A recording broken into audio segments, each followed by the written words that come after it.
Hello, hello. Hi, Hey, everybody. hi everybody. So here we are, huh? How's It's everybody doing?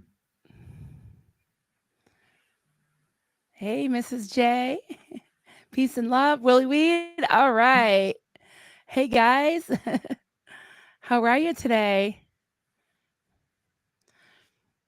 We got a very rainy day here, so I have my rainy day look behind me. Yeah, so here we are. There. I had the video running as well, and so I was getting both sides. Oh yeah, yeah. We've been trying to plan this for a while, huh, Brandy? Yes, we have. Definitely wanting it for a while, but I'm glad we finally got Miss Marilyn in here. Yes. Hi, everybody. Hello, Renee and Michelle. Hey, this is great. It is Just awesome. we're letting everybody come in. So we found that we had some things in common, huh, Brandy?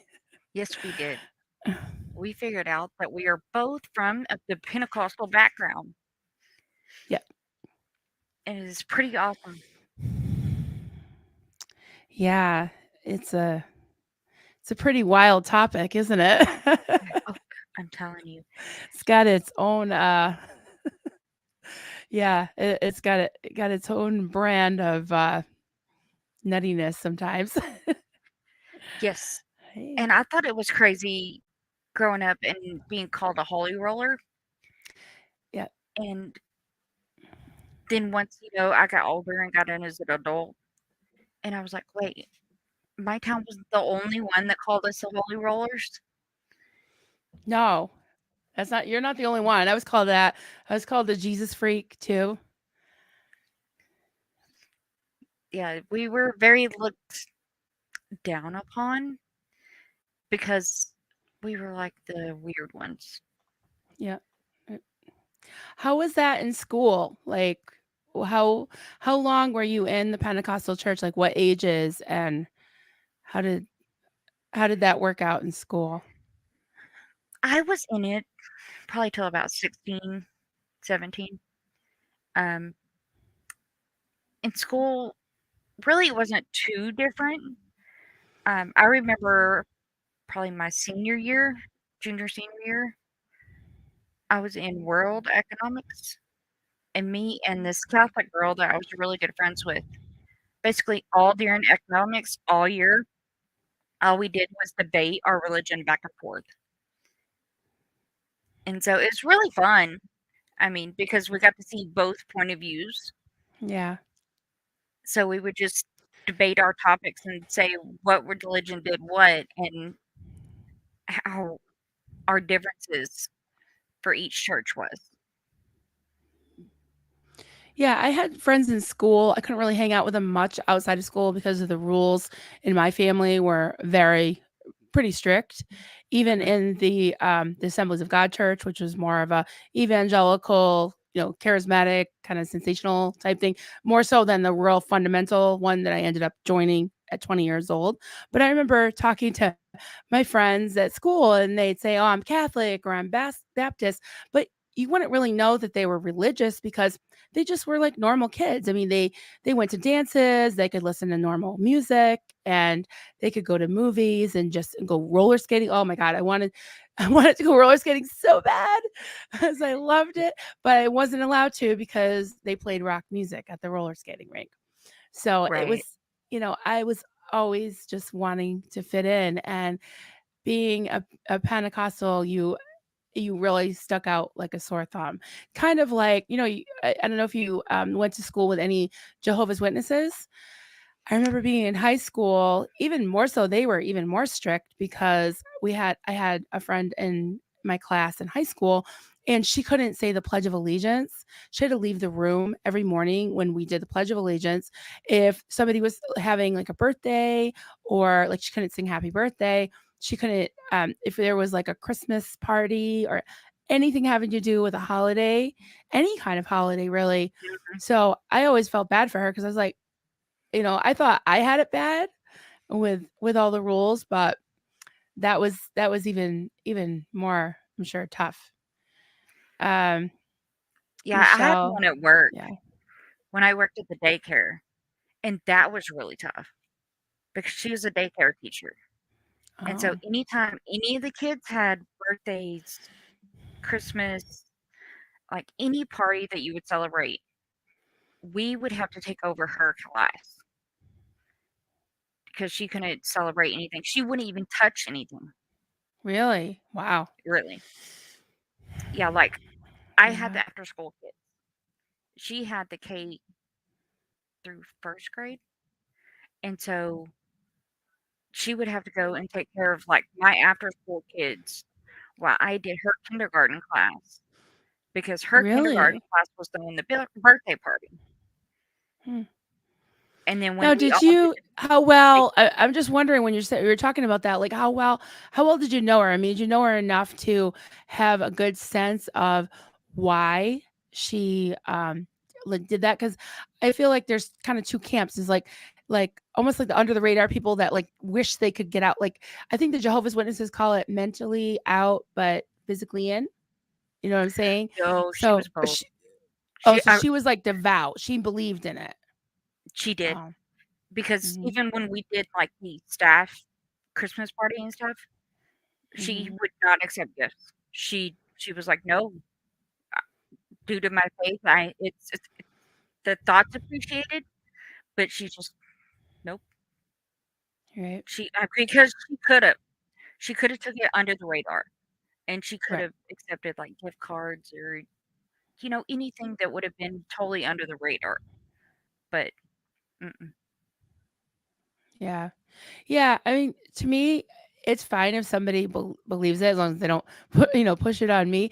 But I don't have a problem if someone is doing something because that's their own what they call conviction. Do they use that word in your church? Your Mhm. own personal, beliefs. But if they're just being pushed into it as a child, I mean, I kind of felt like that. I just wanted to fit in. And so that was probably the hardest thing as far as going to school goes. But I've heard you touch on some aspects the of the doctrine and things where it's almost like a fear-based, like you Very. do the right thing or you're going to hell, literally. And that was something that was always hanging over my head. It was just such a It in a tough way, thing. it still is because you're so indoctrinated. Because, Yeah. like, I was talking to my mom the other day. We haven't been to church in years. I mean, my mom probably hasn't been since I was a teenager, and I asked her, I said, "Mom, when we were in church, did you see or hear anything that was cult-like to you?" And she was like, "No, sh I grew up in it." She was like, "That's what it was. That was Mhm. normal." And I was like, "Yeah, but you gotta think of it." I was like, "Especially when it comes to, like, my cousin Shayla." I remember the day that she come to church. She was only, like, 6 or 7, and we had this big, like, revival almost, and so we were laying on hands, speaking in tongues, singing, dancing, the whole 9 yards, and as the pastor come around, laying of hands, people were falling out, ushers had come, putting the ladies on the gowns, and there were separate ushers coming over, putting the blankets over them. Like it's over there, right. So they don't Yes, show anything. Yeah. right. That's exactly how it was. Yeah. And my cousin, in her mind, she looked at me just with tearful eyes and was just like, "Are they all dying? Are they dead?" How old was your And cousin? she was only 6 or 7. Oh. Yes, it was very heartbreaking. And Yep. to me, looking back on it now, That's very traumatic. Back Yeah. then, I lied. It was normal to me, Right. and I just looked down on her, and I was like, "Oh, no, honey, it's fine. You know, it's just the Holy Ghost." I mean, Yeah. I that's exactly how I acted. Yeah, it's very confusing, and I think that in the Pentecostal churches that I've been in, I probably belonged to 2, but I've been in many of them because we would there it was a large denomination. And so the Assemblies of God is the largest Pentecostal denomination. I can't remember how many churches. A lot. It's like something like 3,000 churches just in the US and millions of members of this one Pentecostal denomination. So we went to conventions and things like that. And it's pretty much across the board, that type of behavior. But one thing that looking back, I take major issue with is that they had no thought of age appropriate. Like, even if all of their dogma and doctrine and interpretation and all that was true, they did not take into consideration that telling a 5, 6, 7 year old about hell, or in my case, 8, 9 year old, that the rapture was going to come any minute, and if you weren't right with God, you were going to stay on the earth and probably get martyred. Might get your, you know, your upper uh, extremity chopped off, and that scared the crap out of me. So I would be in a store, and all of a sudden, I lose track of my adopted mom or something, and I think the rapture happened, and that she went to heaven, and here I am, and I'm going to get, curtains, and because I always felt like I would never measure up, even from a small child. And I was coming out of a place of, major trauma and abuse, a history of abuse. So, yeah, I think that if nothing else, if they would just take into consideration that they are traumatizing children with this Mm, information that they feel is so important. We were showing movies about it too, right. you know? Yeah, one of the things that I remember, especially talking over the rapture, they would say, of course, all the people that were saved and believed in Jesus and the whole 9, they would go to heaven. And it was like, it was beautiful. You would float to heaven in the air and, through the skies. And as you were floating up, you would see basically everybody else on earth. And you would see them literally in fire and brimstone. You would see them in the rapture. Yep. And so it really put the fear in you because you're always wanting to not only save your soul, but your family and your friends and everybody else because you don't want them in the fire and brimstone. Yeah. And I can literally remember because I went to church with my grandmother a lot. I could think I could do no wrong, especially around my grandmother because we went to church with her and I was like, she would know. And why would I want to do that? And I remember every night in my prayers, I'd be like, God, please forgive me. Forgive me for all my sins. Wash them away because I didn't want to go to bed. I didn't want to go to sleep and like die in my sleep or something. And my sins not be washed away. Because if your sins aren't washed away, you aren't gonna go to heaven. Yep. Yeah, it's a very difficult thing for a child to process, because you you feel like you're somehow defective, and they teach you that in the fundamental, and we're talking about extreme fundamental Pentecostal dogma that lacks love and understanding and forgiveness. We're not saying Christianity in a whole is a cult. We can only talk about our own experiences. So that's what we're talking about. So we're not knocking any other religion. We don't want to get into any major No. theological discussions. We're just saying high control, high um, pressure, and we're basically right now we're talking about how that affected us as children. So I just wanted to kind of say that, because I don't want anyone to feel like their beliefs are being attacked, because they're Right. definitely not. I respect everyone to have the right to believe what they want, but I'm just saying the way it was processed with me as a child, and the way it was just beaten into my head that you had to constantly repent. You never knew if you were going to make it to heaven. It's always the time is near, the end times. Basically, like, watch out. And Right. I would literally, I remember being in the basement of the foster home, and there was a wood stove. We had like a wood burning furnace that would heat the upstairs and the rest of the house, and there was like a little ember that kind of came out of it, and it was burning. And I remember thinking, what would it be like to have those embers all over your body, Oh to my burn god. forever and ever and ever. And I don't know if YouTube was going to pick up on that. Hopefully not. But I'm just saying, this is stuff. See, even YouTube doesn't want to hear it. But this is stuff as a little kid you're being threatened with all the Right. time. And this thing of God's always watching you. He knows your heart. I, you know, I didn't even know, what my own heart. I would like wanted to be a good kid, but And you feel like you it's never could measure what's up. in your mind too, because then you think, Yeah. "Can I even think that?" You think, Yeah. "Oh god, I just thought that way. Am I gonna get in trouble for thinking that?" Right. Yeah.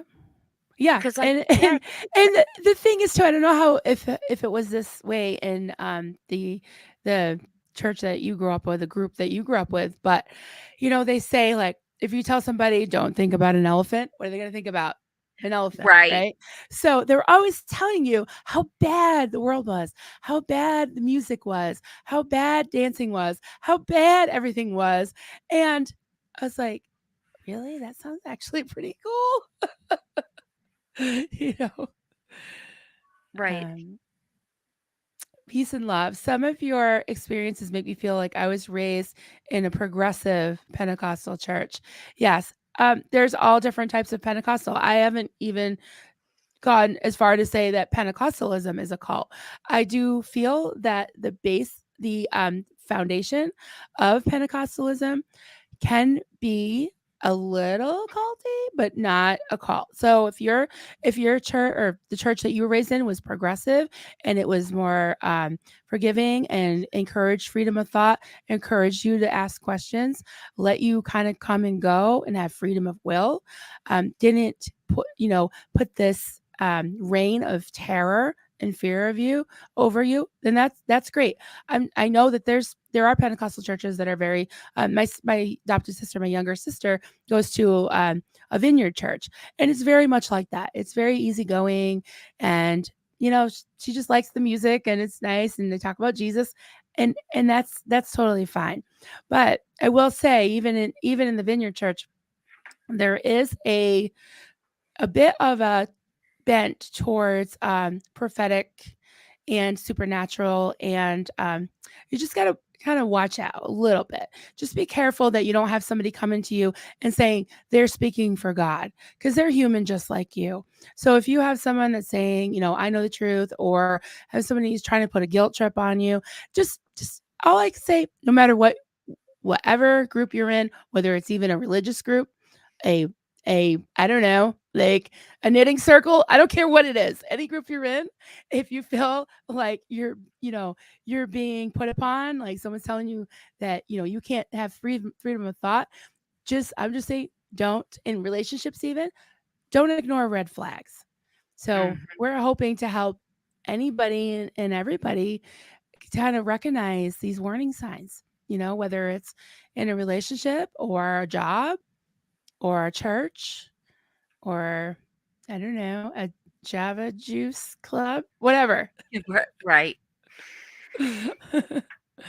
And Yeah, like you're saying, anything can be an even a cult of one. right. I mean, it's Yep, just anything. yep. And that's That's why right. I'm doing, just to put Mhm, the word out and be like, "Hey, if this is you," and I want like my channel, I want it just to be a safe place. Anybody from any place, it doesn't matter, cult, religion, relationship. Oh, I'm sorry, you guys. Um, what have you? It's just a safe place to come and even talk. You right. know what I mean? Mhm. I don't want it Yeah, to be that's good, something and I like like, how Oh, go ahead. I'm sorry. You were breaking up, so I didn't hear you. I'm sorry. I oh, have a lag. I have a lag. I'm in Vermont. no, it's fine. I'm just, I don't want people to be scared and not afraid to open up. I think people should have that safe place to come and open up and talk about their fears or what had happened without backlash and Right, just have that support. right. Oh, I think that's fantastic because I think that one of the reasons why people don't speak out, and even with myself, took me 15 years. I've been out of the cult for 16 years. So the past year, started taking baby steps towards speaking out. And I think one of the things that held me back was fear and self-doubt, and I was worried how people would receive me because 'cause they'd be like, you know, I would get vibes from people over the years like, "Oh, was it really that bad?" or, "Oh, suck it up," or, "Come on," or they just, don't wanna hear it. So I'm so glad to have this community, SPTV, where we're all just people, well, I won't say I'm normal, but we're regular people, and we have a lot in common. We all want to see injustice be stopped. We all want to, just support each other. And of course, right now, our focus has been on Mike and sending him a lot of Mhm. love and good vibes and support. So yeah, it really is, and I love that you're creating this space that people can come and say, hey, I have anxiety because of this or that, and not feel like they can't open up and they're going to be judged for it, you know? So I love that. Aftermath Foundation.org. Yes. Yes, it's amazing. Yep. Yeah. Um, I do have a question about you and how you grew up. Yep. Okay, and you were adopted, right? Yeah, I just want to say, Goldie, I'm so proud of you guys for making the SPTV network a space for everyone. And we're so grateful to you, Goldie. You just keep all of us hens can all over your little ducklings in a row. You kind of keep us all together. Goldie is the glue. She is. So we love you. We love you. So I'm sorry. Go ahead with your question. It's okay. Shout out to all the mods. The mods do a Yes. great work. Oh, Um, I don't see the blue wrenches. I'll have to go on all the mods. Thank you. I only saw Goldie. I know she has a blue wrench. I didn't see any others. we have StreamYard doesn't give Michelle, you that. Goldie, Peace and Love, and Miss Oh, J, I think. I'm not sure. shout out to Peace and Love. Okay, so for your adopted mom, Yep. did she join with you when y'all went into the church? Yeah. So when I was older, Mm. well, I'll just give you a really quick um follow up, up until then when we joined the second, I call it the really dark, creepy, terrible cult. Our The church that I grew up in, I actually was there from the time I was almost 9. I was 8 and a half. I was brought into a home, a foster home, which I ended up being adopted, and they were already my adopted mom was born on the pew pretty much. Her uncle had started the church, and this was an Assemblies of God. And Oh, yeah, so I was brought from I didn't really have a Christian background when I was born. my biological mom was, yeah, she dabbled in different churches, but she wasn't super religious.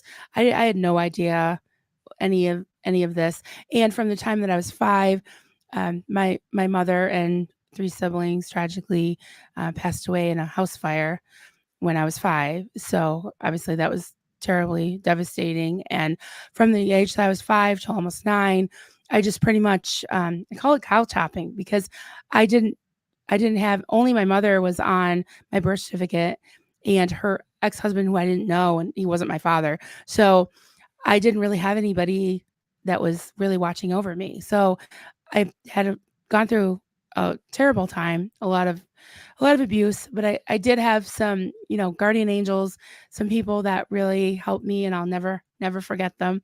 So by the time I arrived into the foster home, I was 8.5, almost 9, and we they were very engrossed, very devout Pentecostal Assemblies of God, um, members, and yeah, so she was with me. So when the other place that we went that turned out to be a cult, my adopted mother was the one encouraging me to go.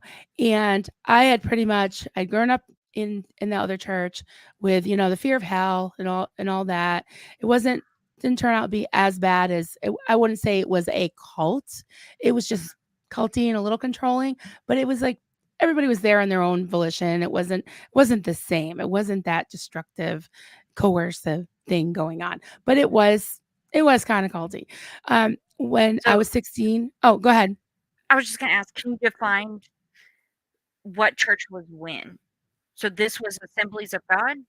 Assemblies of God is what I grew up in, and I um I terminated my membership at age 16 when I ran away.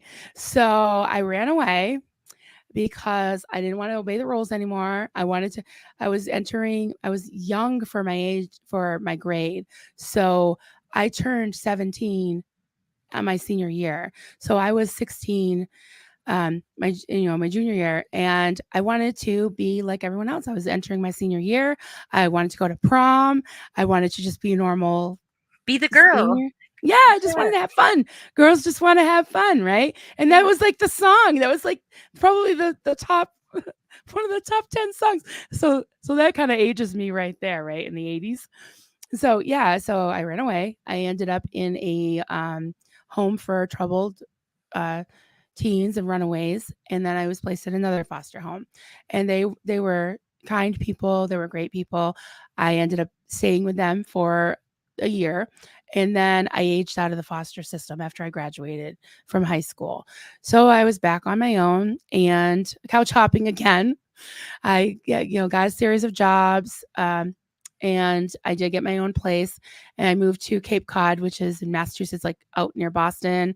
I actually lived in Plymouth, Plymouth Rock, like the Pilgrims. That's where I was living.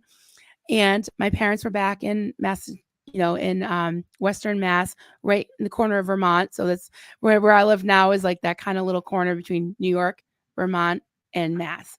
So I was making it, but not really, just barely. And then at one point, my parents, mostly my mom, my dad was just kind of like, whatever. He was one of those kind of yes dear, but he was a great guy. I really miss him. He passed away about 10 years ago, but he would just kind of go along with things, but never was really, drinking the Flavor Aid. He was never really into it.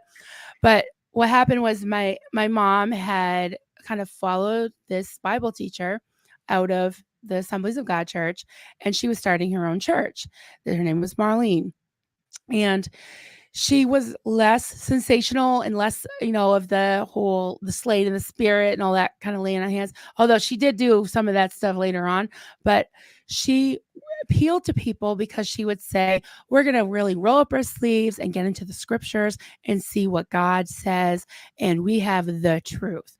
So there were a lot of people that followed her, and she started having home Bible studies in the homes of people in three different Assemblies of God.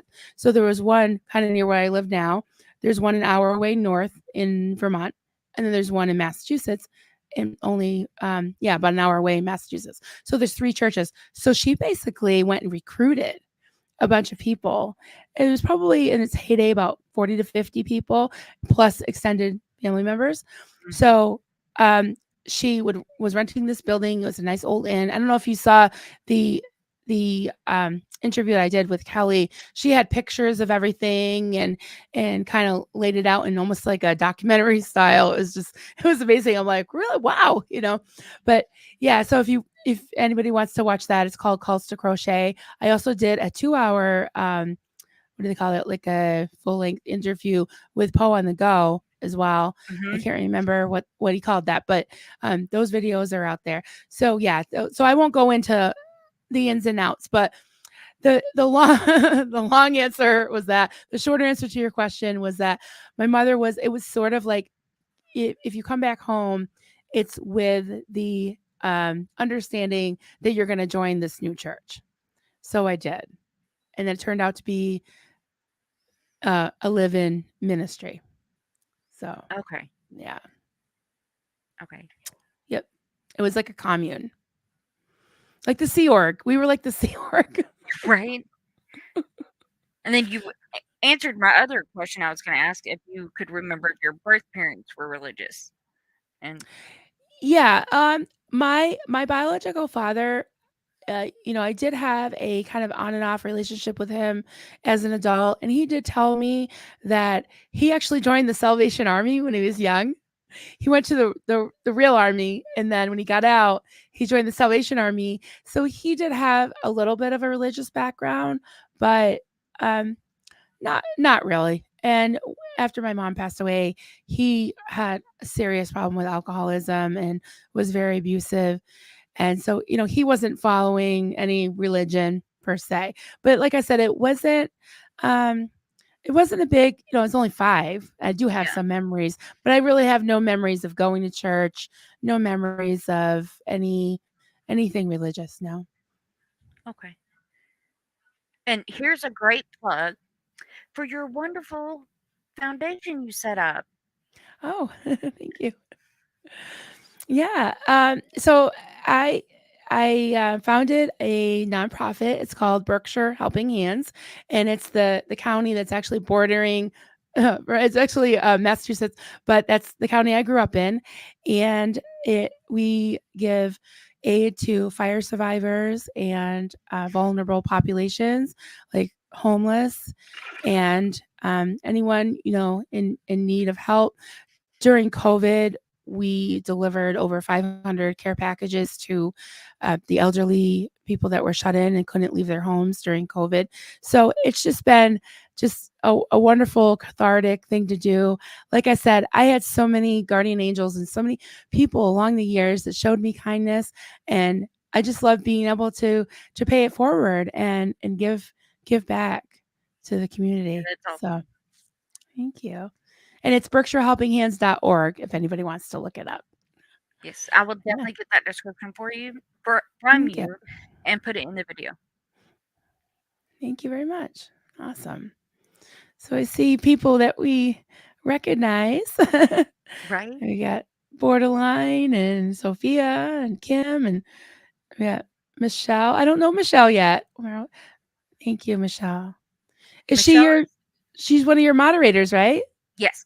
Oh, She's hi, a nice to friend. meet you. She's a friend of mine. She actually is a friend from where I worked with on my last job. Oh, nice. Nice. Let's see. Marilyn, this is not you're a great speaker. You speak well. You were like this child, but had to keep your mouth shut. Oh, so were you like energetic and wanted to speak out, but you couldn't as a child? Yeah, thank you. Thank you so much, Dawn. I appreciate that. Yeah, that that's a good observation. Yes, it's true that I I always felt like I had this energy or this fire inside of me that was always being kind of snuffed out. And when I went to the foster home. There were 10 kids at once. They had 21 all through the years, but I remember the most that I lived with was 10 kids. So naturally, you can't get a lot of attention when you got all those kids. And then when I was 20 and I went into Door of Hope, which was, turned out to be a high control, full blown cult. It definitely was a cult. And yes, you were told to be to have a gentle, quiet spirit, to be submissive, to be quiet, to only I won't say speak when you're spoken to, but that's kind of the way it was. So Mhm. I just it was almost like I was just divided and my personality and my identity was totally, suppressed and snuffed. And I'm telling you, I've said this before and I kind of think it's true is that two things that really helped me while I was in the live-in part of the cult was crocheting. I think it gave me enough dopamine and enough creativity and an outlet to just, let out like something that was mine. And I'm almost surprised that Marlene didn't like put the kibosh on it because I like tried to make it sound like it wasn't something that I loved because anything that you loved, she would take it away. Like there was Right. a certain room that I liked, and if she knew you liked something, nope, you have to give it on the altar. You have to die to yourself.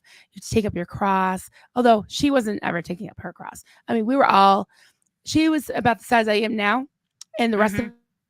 us were skin and bones. And she didn't look like she was fasting at all. She'd pretend to fast, but we were all fasting. We were all fasting. It was awful. Do you Yeah, so remember I'm a seeing the time comments. anybody ever stood up to Marlene?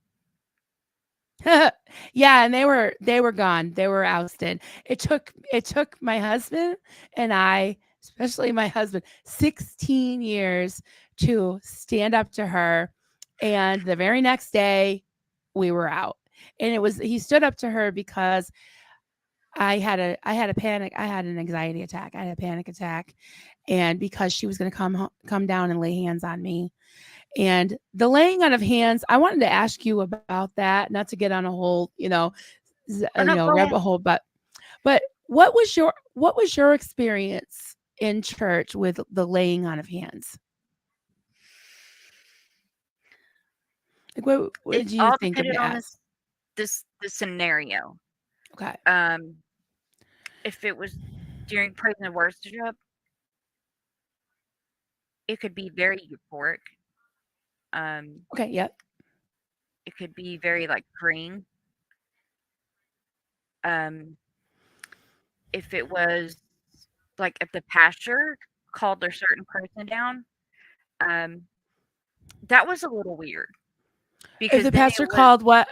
I think you blipped out for a second. The pastor called what? a certain parishioner down. Parishioner. Okay, yeah, I didn't get Yeah, that part. then that would be weird because then after the pastor prayed, then he would call the whole congregation down to actually Right, lay right. hands and pray, and Hmm. that's kinda weird to me.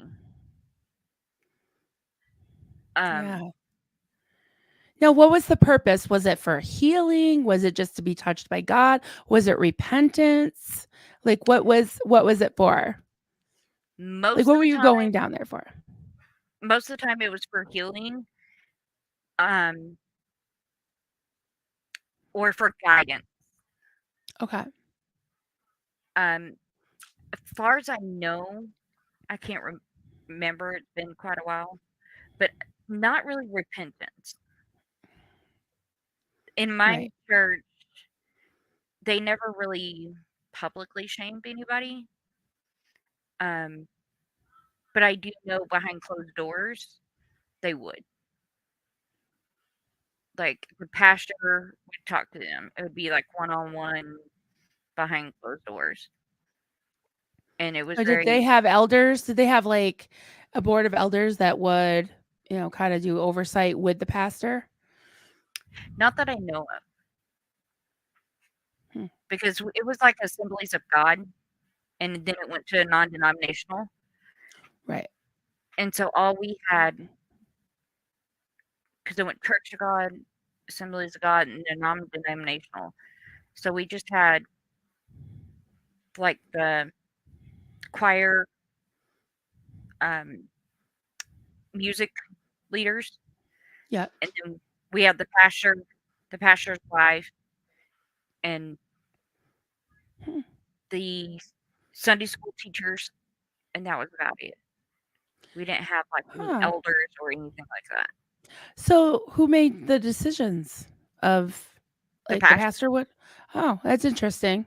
So, well, in our church, yeah, there's Marlene who was the quote minister, and then there was the board of elders, but they were like just like yes men. They were, and they were mostly women, but they would just it didn't matter that she had them, but she had them because number one, she couldn't be a 501c3 or like a religious exempt.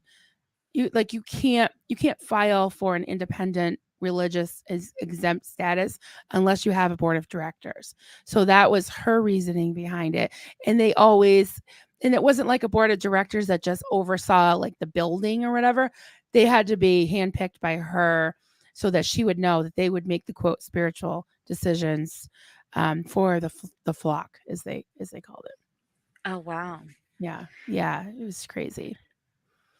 Yeah, in our So church, mostly everything went through the pastor. hmm.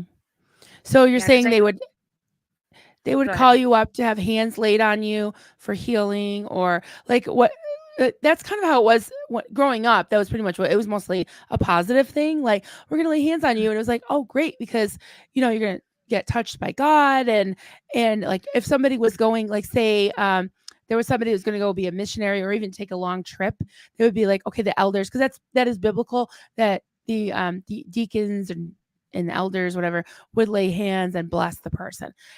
That I don't have problems with. The way that everything just seemed to be like twisted in my church, where the laying on of hands became almost like laying your hands on somebody, like almost like an assault, but like, don't lay your hands on me, that kind of thing. It was like laying your hands, like not a violent thing, but it was a mental, emotional, and spiritual assault. And often they would come up with something that God supposedly told them while they're laying their hands on me, saying I had hidden rebellion or demons or this or that I had to repent of.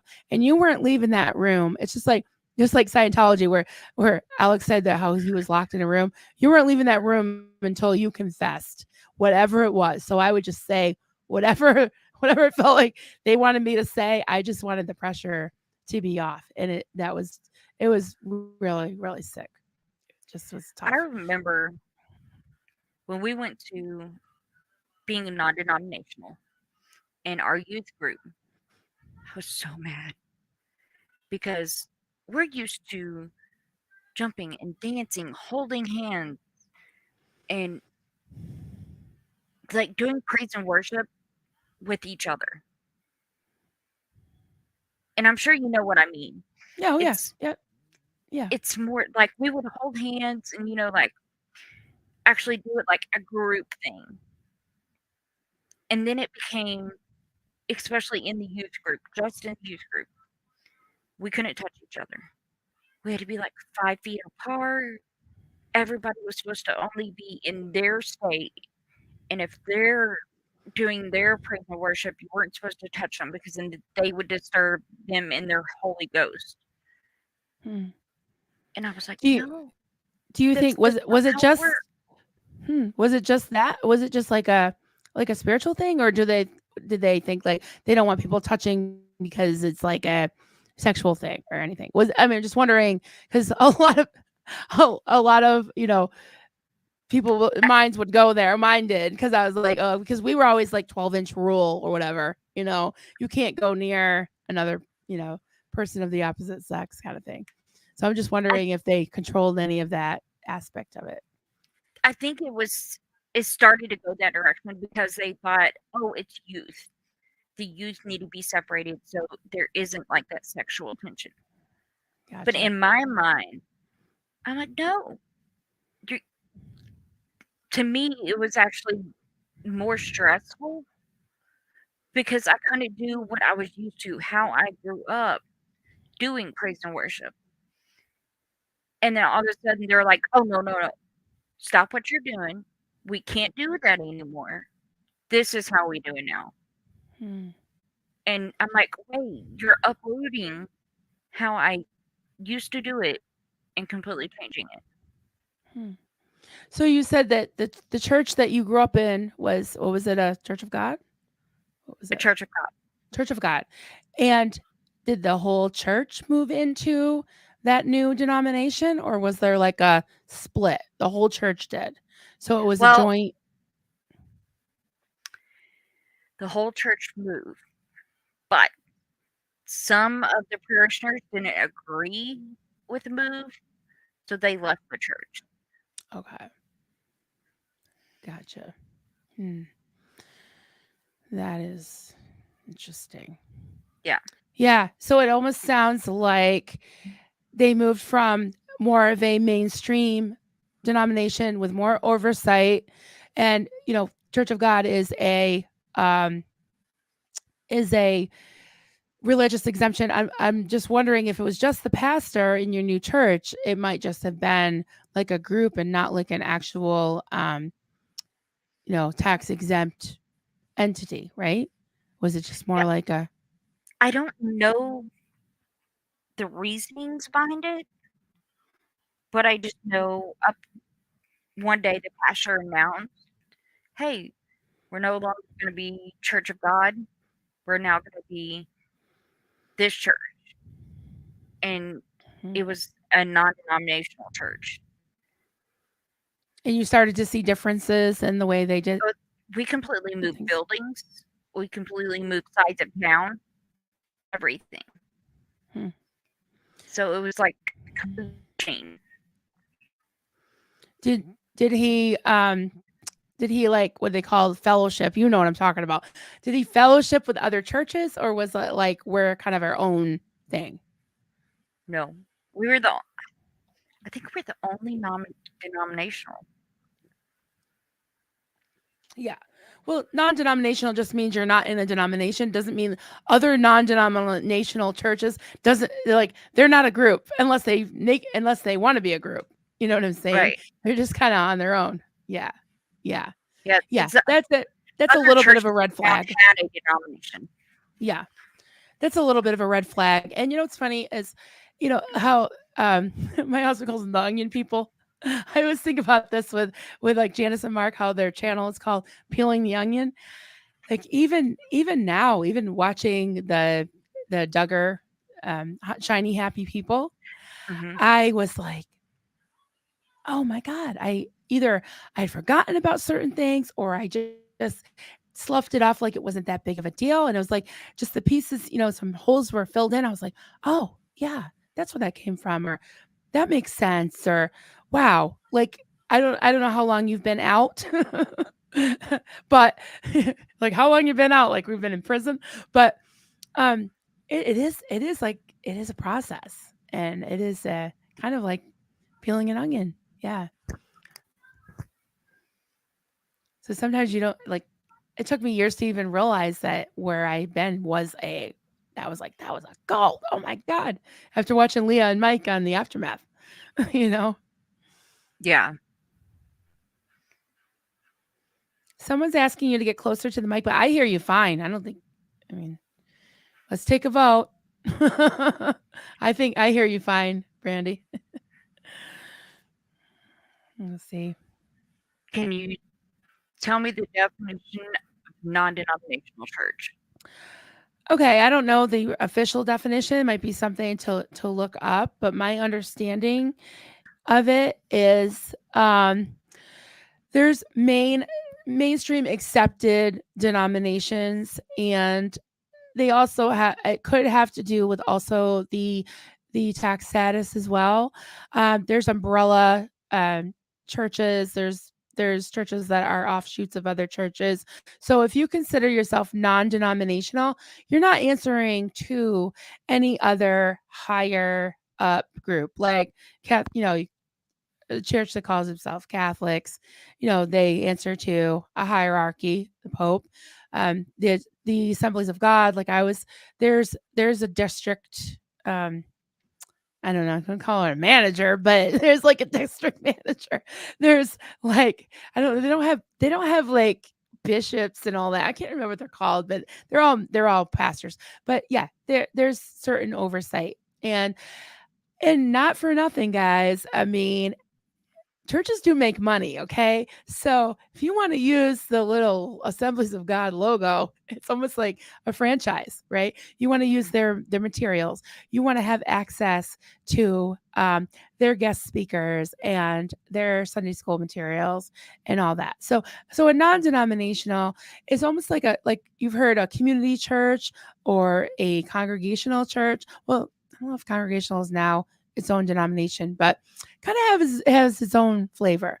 Like the church in my town, we did go there for a little while until I was decided I was just done with going to a organized church.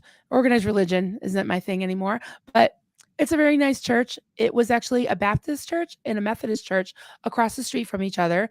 This is like an old coach town, like where the old coaches used to go through, the horse and buggies, and on their way to somewhere else.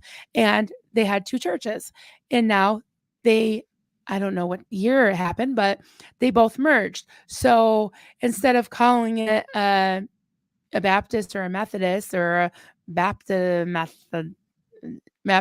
I don't know, they just call it a community church. So because they had a lot of things in common. I mean, Baptists and Methodists do have a lot of things in common. And there's also a Catholic church in my.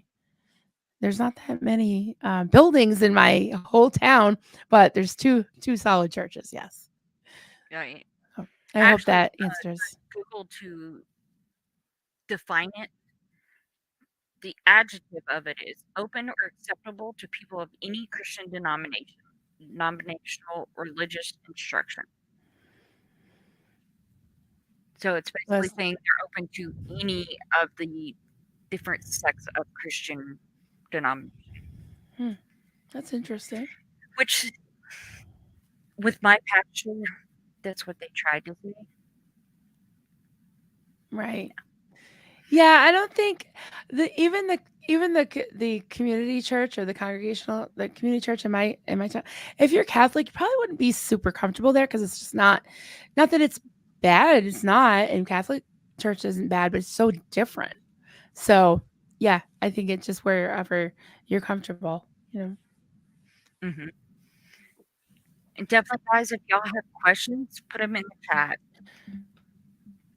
Yeah, and if you put question in front of it, then we can see it. My family, children were seen and not heard. Yep. Hmm. Absolutely.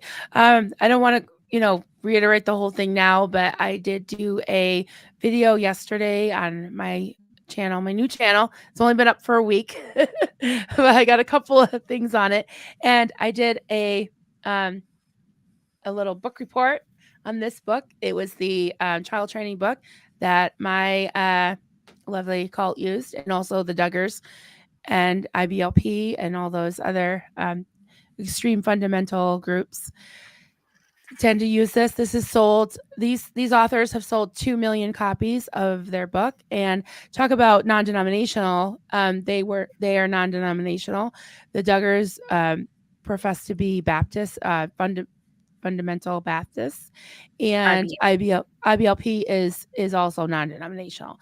And Really? IBLP, yes, IBLP is non-denominational, and my husband calls them the smart bomb of fundamentals because Bill Gothard, he's full of it. Um, because Bill Gothard was accepted by so many different groups and not denominations, and in the 70s and 80s, he had those seminars, and of course, they always start out so wonderful. They sound so good. They just make so much sense, and then comes the hook. So he infiltrated. It's almost like how Scientology has those front groups that just seem so wonderful. It was kind of like that.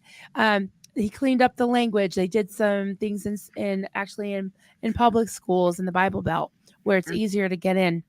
and do those types of presentations. And one thing that he always stressed was this umbrella of authority, and Right. it was beat into our heads at in the cult. And it was like, you're gonna, if you're not under the umbrella of authority, and the authority could be a horrible, rotten, abusive, narcissistic person, but you had to submit to their authority, and it was basically to their will and their whim. And what's in this book is just atrocious, the things they do with, babies. And sure, a lot of people have heard about blanket training by now. That was something I refused to do with my own children, but it was definitely something that we were confronted with, that we were supposed to do. I'm glad that you refused to do that. When I heard I that, no. I just wanted to cry. Yeah, I got in trouble for it, but I didn't care because, I was so happy to be a mom, and I just loved my children. And some of the things in that book, if I think my video is like 20, 25 minutes, and I went point by point with the highlights of the lowlights, the low lives. There's a low This guy is basically hates children. He's a rotten SOB, and the things that he's saying to do to infants. If picture this, when you bring this precious baby home from the hospital, you just love it. You just want to bond with your baby, and they tell you that as you're nursing your baby, if they bite down and hurt you a little bit, pull their hair or smack them. A newborn. Right. Like, what kind of monster? And a lot of people didn't question it. Didn't question it. And something about my kids that I think, I did a lot of things wrong. I made a lot of mistakes. I did smack them with a wooden spoon when they got older a little bit. They laugh about it now. They say it's no big deal. Didn't even hurt mom. Well, like, oh yeah, but I feel really bad about it because I don't like to control people with fear, and I feel like that's what that is. It's just turning them into. This is called to train up a child. I've been waving this. I've been throwing it around there. Train up a child. It's more like to train up an automaton. And if you watch, I'm sure it's not even on the air anymore, but the 19 kids and counting, whatever, way too many kids and counting, in my Right. opinion, in my humble opinion. If you watch that now, knowing what you know now, and you look at the faces of those children, they're blank, they're just going through the motions. They look happy, but there's like that blank kind of They look for lifeless. that next one for the direction, that higher authority, Yep. because they can't think for themselves. Right. And they were indoctrinated from a small child sitting on a blanket. And I don't know if you watch that episode with Michelle Duggar, but she says it in her little voice like this. And we were doing blanket training. It's wonderful. And they have their favorite toy. And we do it several times a day. And we're just so close together. And look at all these little children. They're just so happy to serve the Lord. I was just like, I couldn't watch it because I had escaped the cult by then. So when I saw that, I was like, that is it just made me sick. And a lot of people were like, "Oh, look at this family." Like, she was making everybody else feel like terrible parents because here they're ripping their hair out because their kids just have their own will, and they're just running around and being kids. What's wrong with that? Right. But this Michael Pearl, which is funny, his last name's Pearl, was saying how his 2 or 3 year old was kept wanting to go up the stairs, so they would smack her and smack her and smack her and smack her and smack her until she stopped. And okay, eventually she gave up and doesn't go up the stairs anymore. Has he ever heard of baby gates? Like, Yeah. it's insane. Insane. Okay, Sophia, the IBLP always reminds me of the insular Catholic parents in the city that try to get the other Catholic children to be their kids' friends because of the bad outside influences. Yeah, there can be a tendency to want to kind of insulate and isolate, and it's another red flag. Yeah, Right. and the IBLP was a dumpster fire on its own. Do you Yeah. remember anything from that, did you take any of the ATI courses? I did have, yeah, I took some, and I did have some of the curriculum because they do have a homeschooling group. Um, we we did kind of a like a eclectic Mixture? mishmash. I never enrolled my children into the ATI, but yeah, we did use some of this stuff. This book was highly recommended by them. All of the umbrella of authority stuff was all IBLP. Some of the Sunday school materials that we used, a lot of it was a lot of like, rigid rules, rigid um the authority.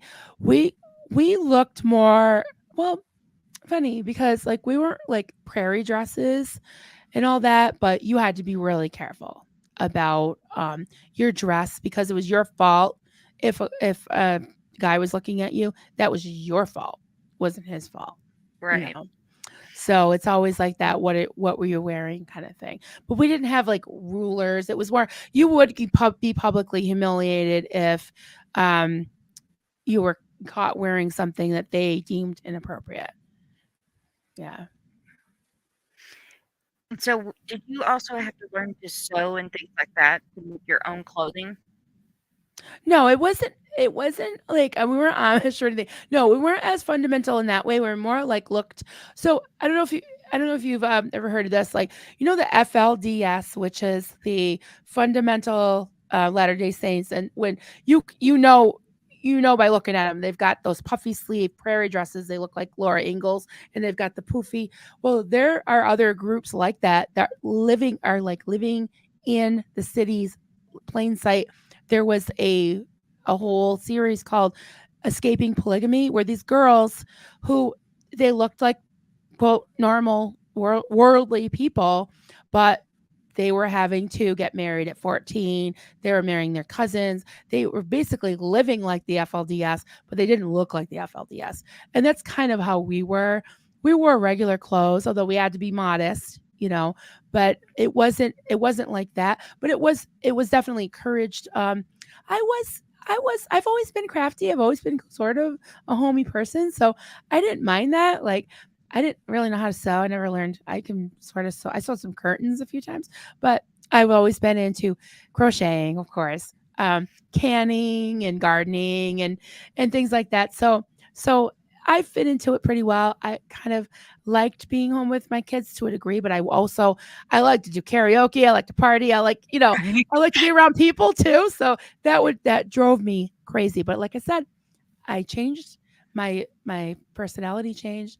My identity changed. Right. Mhm. Yes, everyone, please subscribe. And if you're on my channel, you can hop over to ChristAnxiety and please subscribe to Brandy. That would be awesome, amazing. So we're trying to get you some new subscribers. Yes, please. I So was at 33 subscribers. you have 33, you said? Okay, let's Yes, ma'am. get Brandy some more subscribers. Let's try to get her to 50. That would be awesome. Yeah, so I'm just looking at my chat. So good to see In everybody. your Did you get to do any like outside revivals? But let me explain it Out this way. outside revivals, that's what you said? Yes, Um, because we went to like Turner Falls and we had like a whole youth group revival. yeah. And we had like this Christian rock singer who come in and actually did the praise and worship and did like a tiny sermon before the preacher. Did y'all have Mhm. anything like that? Not in Door of Hope, not in the cult, because they were very isolated. They were very us versus them, so they didn't really uh, Okay, I take that back. We had like maybe one, but it wasn't like a revival in the way that you think of a revival, like that everyone thinks of a revival, where there's like a tent or there's a lot of people. Growing up, I did. There were we called them conventions. It was like a Christian convention where people would come. There were up in the hill towns and the farms and stuff. They would have revival tents where people would come, but it did get very very isolated as I got older in Door of Hope. They would try to. There was one time where they had like a retreat, they called it, with some other churches, but all Marlene did was just completely judge every other minister from every other church because they were what she called fleshly, carnal, um, Christians who weren't dedicated. So she always had the truth. So it got more and more and more isolated and insulated. So no revivals. Okay. So 37 now. Yay. So you got some more subscribers. Yeah, everybody subscribe. Yeah, we actually Nice. even went to a church camp. I Yeah. went one time, and I remember it was in Oklahoma City, and it was quite the experience. I mean, I had fun, and at the time, I was pretty deep in it. So of course, I'm gonna think it's like time of my life. Um, of course, being my youth, I'm not gonna be like the perfect Right. child Right. because we had this little hill out by the pool. That's where I kissed my first boy at summer camp. Um, but it was fun, and like you were talking about the whole rapture thing, right? Um, we each all the dorms we had have contests every day, and the best dorm of the day won prizes, things like that. So our dorm, this one specific day, because this was like a week long camp, we decided to act like rapture happened. So some of us got like our pajamas to put them out on the bed.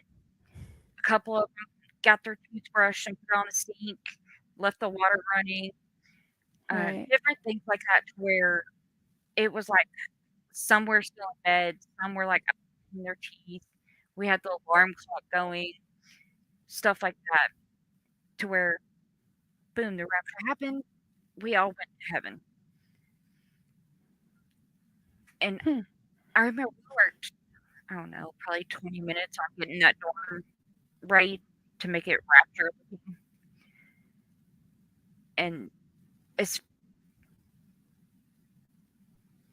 bad it is to think about it in your mind, we were thinking at the time, that was a great idea. Because that's what all Christians want. You want the rapture to happen to where you can go to heaven. Hmm. And so that's just one of I'm the sorry. I'm smiling and laughing because I had such a fear of God, like an unhealthy fear of God. And also, like, I always felt like this was being forced on me to the point where I didn't even know what heaven was going to be like. And I still felt like I hadn't lived enough. So I was like, I don't know. I was like, heaven something kind of sounded boring, just sitting on a cloud, like praying to God all day. That's a terrible thing to say. I can't believe I said well, that. mine actually preached it as you would go to heaven and it's the streets of gold and the angels singing and you would be by God's side with all your loved ones Yeah, and you would that have sounds good. I everything like you your heaven better. Which that's how is they the preached it. biblical, right? That's the biblical heaven. Yeah. Right. Yep. Yeah. And y'all, just so y'all know, I am gonna do a reaction video. It's coming. And this lady, whew, she's out there. And the way that this woman thinks, y'all, I don't think anybody in this world, like literally the 8 billion people in this world, I think she's the only one that thinks of heaven the way she does. Right. So y'all just wait for that reaction video. It's coming. All right. Sounds good to me. Sounds awesome. Jen, Well, do I we have remember any that. more questions? Because I gotta wind up in a little while. But if anybody has any questions, oh, you got one. There we go. It's a good one.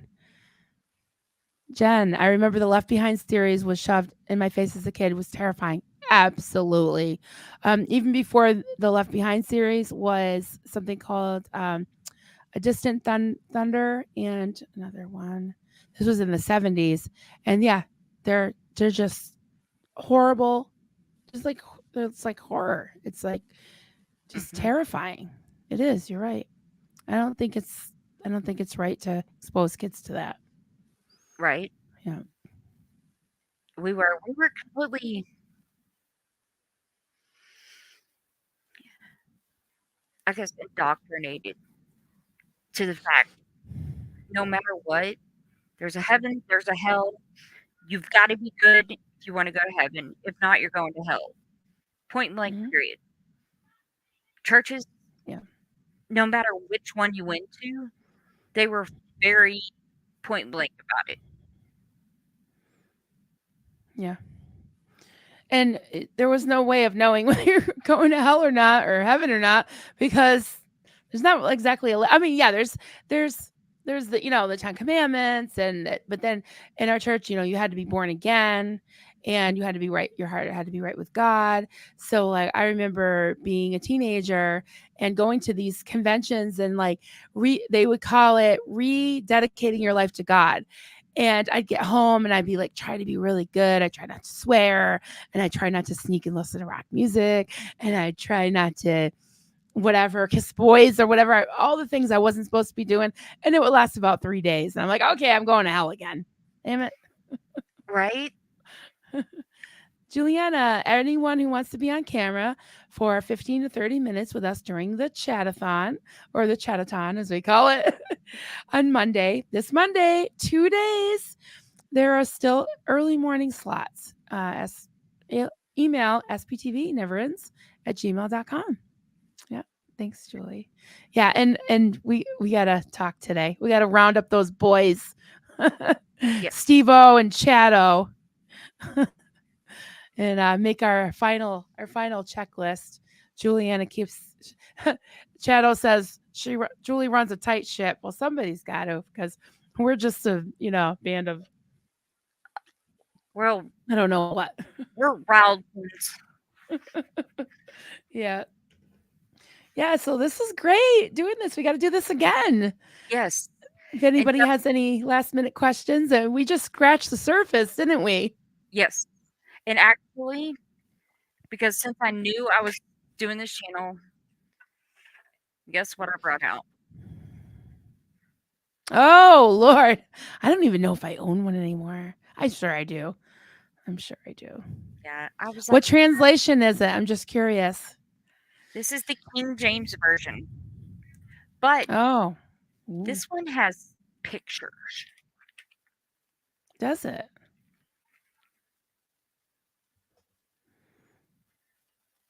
What is that? What story is that? Moses before the burning bush.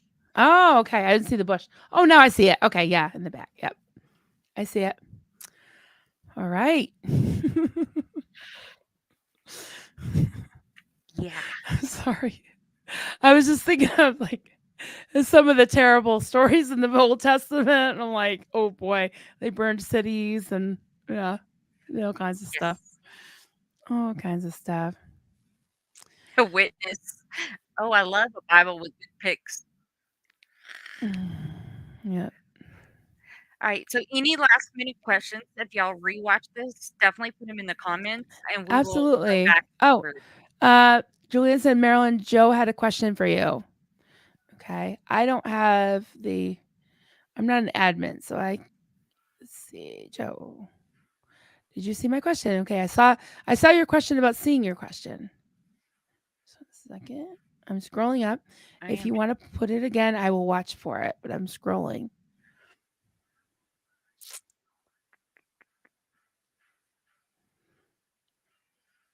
Somebody said crotcheting. Oh, that was Julie, of course. Oh, it I must don't have been yours. I don't I see don't see it. Um, well, your StreamYard should have both of our chats.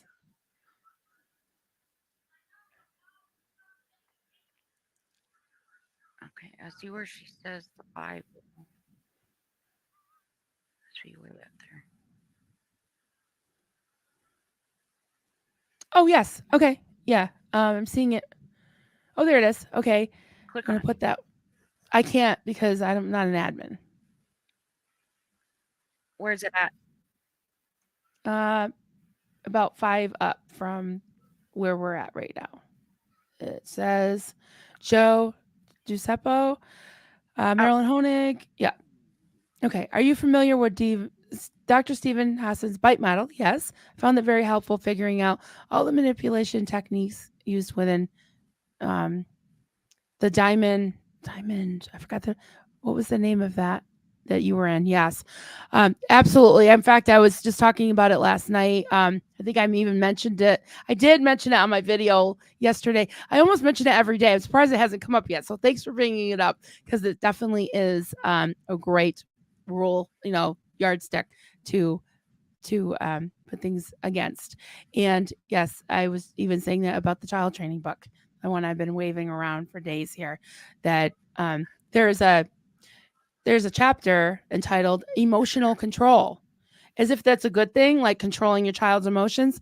Emotional control. So that's one of the things in the bite model. But yes, bite model is behavior. This is all about control, behavior control, information control, thought control, emotion control. And definitely there can be different degrees of it, but if you feel like you're being controlled, and I am very interested in studying about that and talking to you, Joe, about the diamond. I don't know, remember the rest of it. It was diamond something called. Oh, resent it. Okay, yeah, I saw that. Yeah, sorry, I couldn't see that when you tagged me because on StreamYard it just all shows black and white. It doesn't show any the tagging. Marilyn Honig, I would love you. Oh, hey, Don. I would love you to read my poems I sent to Juliana if there's going to be a read, as you are very expressive when you read poetry. Thank you, because I've never read poetry in my life. I think the first poetry I read was seriously, in public, first public poetry reading that I did was last week on Chad's live stream. Poet sent me a poem and it had the words yarn and string, and it was great. It was a great poem. It was about the mind just unraveling, your thoughts. It was wonderful. And then the second one I read was Chad was feeling a little jealous and he said, "Gee, poet, you never wrote me a poem." So the second poem I read out loud in public was a limerick that the chat wrote about Chad. But I appreciate that. Yeah, we are going to do a poetry spot during the chatathon. Might be in the middle of the night, but we'll see what we can do. But thank you. That's very nice of you. That's great that you're writing poetry. That's awesome. Yeah. So thank you so much for having me. yes. This I was great. appreciate you coming on. It was awesome. We'll definitely have to do And it again. before we go, we had your link to your channel.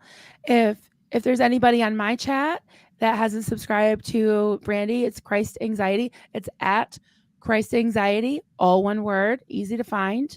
Wait, she's way easier to find than I am on on YouTube. So if you can hop over there and subscribe, that would be awesome. And anybody on Brandy's channel, just kind of look down and see the subscribe button and see if you're subscribed, because she's got some great reaction videos coming up. She's got all kinds of things planned, and we're just all working on building our channels together. And if do you have an email, Brandy? Oh, you do have an email because you Mhm. emailed me. But is it Christ It's Anxiety? ChristAnxiety@gmail.com.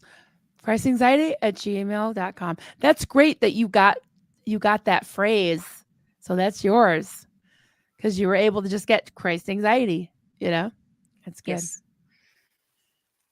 Really, really good. Okay. So I like the video. I liked your video.